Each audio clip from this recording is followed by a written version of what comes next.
Hi hello. നമ്മൾ നേരത്തെ ഒരു വീഡിയോയിൽ നമ്മൾ സ്കാലപ്പ് സ്കെയിൽ ചെയ്തായിരുന്നു. ഈ സ്കാലപ്പ് സ്കെയിൽ വെച്ച് നമുക്കൊരു ആരി വർക്ക് ചെയ്ത് നോക്കിയാലോ.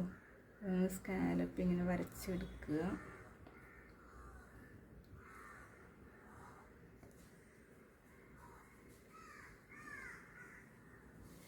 അങ്ങനെ നമ്മൾ സ്കാലപ്പ് വരച്ചെടുത്ത് ഇത് നമുക്കൊരു ആരി എംബ്രോയിഡറി ചെയ്ത് നോക്കാം. സ്കാലപ്പ് ചെയ്യാൻ വേണ്ടി 14.05 mm വരുന്ന 2 ടിപ്പ് നീഡിലാണ് നമ്മൾ എടുത്തിട്ടുള്ളത്. ഇതിനി എങ്ങനെയാണ് ചെയ്തതെന്ന് നമുക്ക് നോക്കാം. ആരി ത്രെഡ് എടുത്ത് ഇതുപോലെ അറ്റം കെട്ടിയിട്ട് കൊടുക്കുക. അതിനുശേഷം ആരി ത്രെഡ് വെച്ച്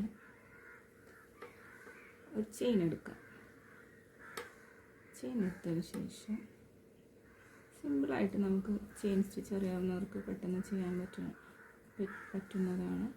അടുത്ത ചെയിൻ എടുക്കുക.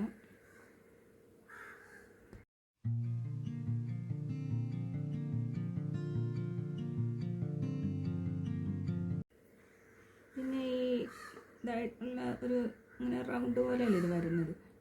ഇതിൻ്റെ വശത്ത് വരുമ്പോഴത്തേക്കും നമുക്കൊരു ചെറിയൊരു ആരി നോട്ട് ഇട്ട് കൊടുക്കണം. അത് ചെയിൻ സ്റ്റിച്ച് വെച്ച് തന്നെയാണ് ആരി നോട്ടും ചെയ്യുന്നത്. ഒരു കുഞ്ഞ് ചെയിൻ സ്റ്റിച്ച് ഇട്ടിട്ടുണ്ടെങ്കിൽ ആരി നോട്ടാവുന്നത്. എന്നാൽ മാത്രമേ നമുക്ക് അടുത്ത വശത്തോട്ട് എടുക്കാൻ നേരത്തത് നമുക്ക് നല്ല ഫിനിഷിംഗ് ആയിട്ട് കിട്ടുള്ളൂ. ഇങ്ങനെ ഇതാണ് നമ്മുടെ സ്കാലപ്പിൻ്റെ ഫൈനൽ ലുക്ക്. കണ്ട നല്ല അടിപൊളിയായിട്ട് നല്ല ഫിനിഷിങ് ചെയ്തെടുക്കാൻ പറ്റിയിട്ടുണ്ട്. ഇത് നമുക്ക് ഷോളിനും ഒക്കെ നമുക്ക് പിന്നെ ചെയ്തെടുക്കാം. ബ്ലൗസിൻ്റെ നെക്കിന് ഡിസൈൻ ചെയ്യാനൊക്കെയും ചെയിൻ സ്റ്റിച്ച് ചെയ്യുമ്പോൾ ഇങ്ങനെ ചെയ്തെടുക്കാവുന്നതാണ്. അടിപൊളിയായിട്ടില്ലേ? അപ്പോൾ എല്ലാവരും ഇതൊന്ന് ചെയ്ത് നോക്കണം. നിങ്ങൾക്ക് ഇഷ്ടപ്പെടുന്നെങ്കിൽ ലൈക്ക് ചെയ്യണം, ഷെയർ ചെയ്യണം, സബ്സ്ക്രൈബ് ചെയ്യണം. പുതിയൊരു വീഡിയോയുമായിട്ട് ഞാൻ വീണ്ടും വരും. ടാറ്റാ.